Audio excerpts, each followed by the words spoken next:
अंतर है। नेक्स्ट हम पढ़ते हैं सापेक्षिक आर्द्रता। तो क्लाइमेटोलॉजी के अंतर्गत सबसे ज्यादा महत्व सापेक्षिक आर्द्रता या रिलेटिव ह्यूमिडिटी का ही होता है। किसी निश्चित तापमान पर, देखो इसमें तापमान निश्चित रखा जाएगा, निश्चित तापमान पर वायु में विद्यमान जलवाष्प की मात्रा और उस वायु के जलवाष्प धारण करने की क्षमता के अनुपात को सापेक्षिक आर्द्रता कहा जाता है। क्योंकि अगर टेम्परेचर चेंज हो गया तो क्या होगा, वह जो वायु होगी उसकी आर्द्रता धारण करने की क्षमता क्या हो जाएगी, टेम्परेचर बढ़ने के साथ आर्द्रता धारण करने की क्षमता बढ़ जाएगी, टेम्परेचर कम होने पर आर्द्रता धारण करने की क्षमता कम हो जाएगी। इसलिए जो स्पेसिफिक ये जो रिलेटिव ह्यूमिडिटी है इसकी गणना हम निश्चित तापमान पर करते हैं।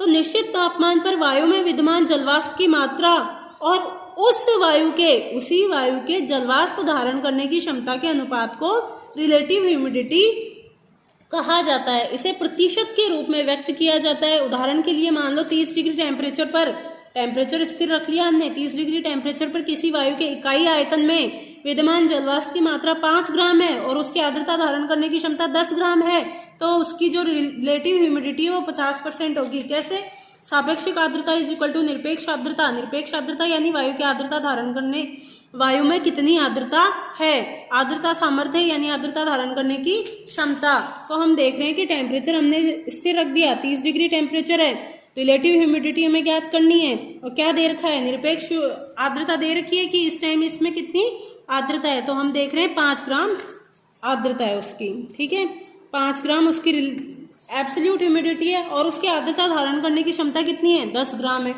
आर्द्रता धारण करने की क्षमता कितनी है, 10 ग्राम। तो अब इसको प्रतिशत के रूप में व्यक्त करेंगे तो 100 से गुणा कर देंगे तो टोटल कितना हो गया, 50%। तो यानी उस वायु की 30 डिग्री टेम्परेचर पर रिलेटिव ह्यूमिडिटी 50% होगी। तो relative humidity is equal to हो गई एब्सोल्यूट ह्यूमिडिटी अपॉन क्या हो गई, आर्द्रता धारण करने की क्षमता, आर्द्रता जिसको आर्द्रता सामर्थ्य कहते हैं, ठीक है, इनटू 100। तो रिलेटिव ह्यूमिडिटी जब 100% हो जाती है किसी भी वायु की, तो उसके बाद ही जब ये 100% हो जाएगी तो उसके बाद ही संघनन की प्रक्रिया प्रारंभ होगी। अर्थात वर्षा होने के लिए किसी भी वायु की रिलेटिव ह्यूमिडिटी 100% होना अनिवार्य है।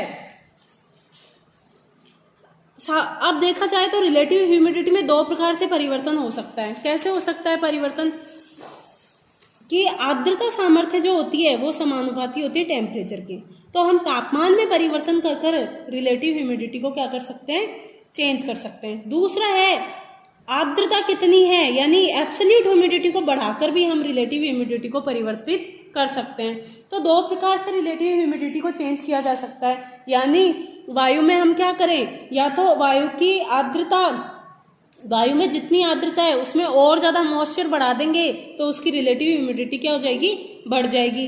दूसरा हम क्या कर सकते हैं, उसका टेम्परेचर कम कर सकते हैं। टेम्परेचर कम कर देंगे तो आर्द्रता सामर्थ्य घट जाएगी, आर्द्रता सामर्थ्य घटने के कारण रिलेटिव ह्यूमिडिटी क्या हो जाएगी, बढ़ जाएगी, ठीक है। तो इस प्रकार से हम रिलेटिव ह्यूमिडिटी को परिवर्तित कर सकते हैं। सापेक्षिक आर्द्रता में 2 प्रकार से परिवर्तन होता है। यदि वाष्पीकरण द्वारा हवा में और अधिक मात्रा में जलवाष्प मिला दी जाए, पहला तो यानी उसकी एब्सोल्यूट ह्यूमिडिटी को बढ़ा दिया जाए तो रिलेटिव ह्यूमिडिटी अपने आप बढ़ जाएगी। दूसरा है हवा का तापमान बढ़ा दिया जाए जिससे उसकी जलवाष्प धारण करने की क्षमता भी क्या हो जाएगी, बढ़ जाएगी और सापेक्षिक आर्द्रता कम हो जाएगी। यानी हमें सापेक्षिक आर्द्रता बढ़ानी है तो उस वायु का टेम्परेचर क्या करना पड़ेगा, उसमें जो रिलेटिव एब्सोल्यूट ह्यूमिडिटी है वो मान लो 5 ग्राम है और उसकी आर्द्रता धारण करने की क्षमता 10 ग्राम है, और 10 ग्राम है तो उसकी रिलेटिव ह्यूमिडिटी कितनी हो गई, इस टाइम रिलेटिव ह्यूमिडिटी उसकी हो गई 50%। लेकिन हमने क्या कर दिया, उस वायु का टेम्परेचर घटा दिया। टेम्परेचर घटाते ही जो उसकी आर्द्रता सामर्थ्य है वो भी कम हो जाएगी। मान लो पहले 10 थी, अब कितनी हो गई, मान लो 8 हो गई। तो 8 हो गई तो अब उसकी रिलेटिव ह्यूमिडिटी कैसे होगी, हमने उसकी आर्द्रता में, निरपेक्ष आर्द्रता में कोई परिवर्तन नहीं किया, सिर्फ टेम्परेचर घटाया। टेम्परेचर घटने से उसकी आर्द्रता सामर्थ्य घट गई। आर्द्रता सामर्थ्य घटते ही क्या हो जाएगा,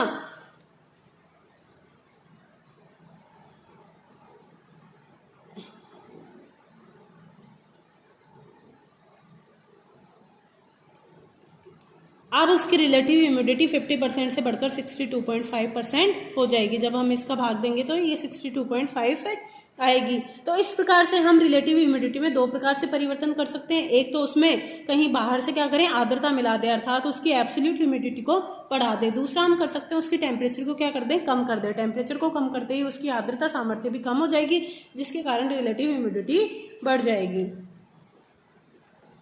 तो ये हुए ह्यूमिडिटी के प्रकार। अब हम पढ़ेंगे प्रेसिपिटेशन, नेक्स्ट टॉपिक। हवा की सापेक्षिक आर्द्रता का जलवायु की दृष्टि से काफी महत्व होता है, क्योंकि सापेक्षिक आर्द्रता ही वाष्पीकरण की मात्रा व दर को निर्धारित करती है। साथ ही सापेक्षिक आर्द्रता यानी रिलेटिव ह्यूमिडिटी की मात्रा पर ही वर्षा की संभावना निर्भर करती है, क्योंकि रिलेटिव ह्यूमिडिटी जब 100% हो जाएगी उसके बाद ही वर्षा के चांस बनते हैं।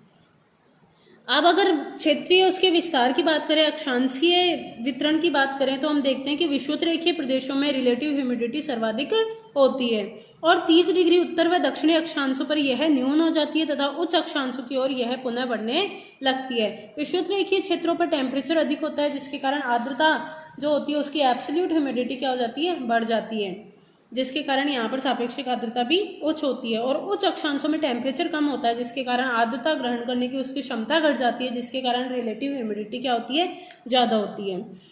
दोनों ही गोलार्धों में 0 से 10 डिग्री व 40 से 74 डिग्री अक्षांशों के मध्य वाष्पन की तुलना में वर्षण की अधिकता होती है, यानी जितना जल वाष्प के रूप में परिवर्तित होता है उसकी तुलना में वर्षा की मात्रा वहां पर क्या होती है, अधिक होती है। जबकि 10 डिग्री से 40 डिग्री अक्षांशों के मध्य वर्षण की तुलना में वाष्पन अधिक होता है, क्योंकि टेम्परेचर यहाँ पर क्या होगा, बहुत ज्यादा होगा, जिसके कारण वर्षा की तुलना में जल का वाष्पन क्या होगा, अधिक होगा। यदि वायु किसी निश्चित तापमान पर अपने में इतना जलवाष्प धारण किए हुए है जितनी की उसकी क्षमता है, यानी उसने अपने आर्द्रता सामर्थ्य के बराबर, अगर उसकी एब्सोल्यूट ह्यूमिडिटी कितनी है, उसकी आर्द्रता सामर्थ्य के बराबर, मान लो उसमें एब्सोल्यूट ह्यूमिडिटी जैसे अपन ने देखा था 5 है और उसकी आर्द्रता धारण करने की क्षमता भी कितनी है, 5 है, तो उसकी रिलेटिव ह्यूमिडिटी कितनी हो जाएगी, 100% हो जाएगी। तो इसी वायु को सैचुरेटेड एयर के नाम से जाना जाता है। तो उस वायु को सैचुरेटेड एयर कहा जाता है और इस प्रकार संतृप्त वायु की सापेक्षिक आर्द्रता कितनी होती है, 100% होती है। वायु का कोई भी नमूना बिना जलवाष्प की मात्रा को बढ़ाए संतृप्त हो सकता है। कैसे हो सकता है, हमने देखा था कि रिलेटिव ह्यूमिडिटी को बढ़ाकर, रिलेटिव ह्यूमिडिटी को दो तरीके से बढ़ाया जा सकता है। पहला, उसकी एब्सोल्यूट ह्यूमिडिटी को बढ़ा दिया जाए, दूसरा उस वायु का टेम्परेचर क्या कर दिया जाए, कम कर दिया जाए, जिससे उसकी जो आर्द्रता सामर्थ्य है, कैपेसिटी, ह्यूमिडिटी कैपेसिटी है, वो क्या हो जाएगी, कम हो जाएगी। हवा का कोई भी नमूना जिस तापमान पर संतृप्त हो जाए यानी सैचुरेटेड हो जाए जब वायु जिस टेम्परेचर पर, तो उस टेम्परेचर को उस वायु का औशांक या फिर ड्यू पॉइंट कहा जाता है। अतः ड्यू पॉइंट कोई एक निश्चित तापमान नहीं होता, ड्यू पॉइंट प्रत्येक एयर के लिए क्या होगा, अलग अलग होगा। यानी ड्यू पॉइंट वह तापमान है जिस पर वायु क्या हो जाएगी, सैचुरेटेड हो जाएगी। तो वायु का सैचुरेशन इस पर डिपेंड करता है कि उसकी जो एब्सोल्यूट ह्यूमिडिटी कितनी है और उसकी जो आर्द्रता सामर्थ्य है वो कितनी है। अब नेक्स्ट टॉपिक हम पढ़ेंगे संघनन व उसके रूप।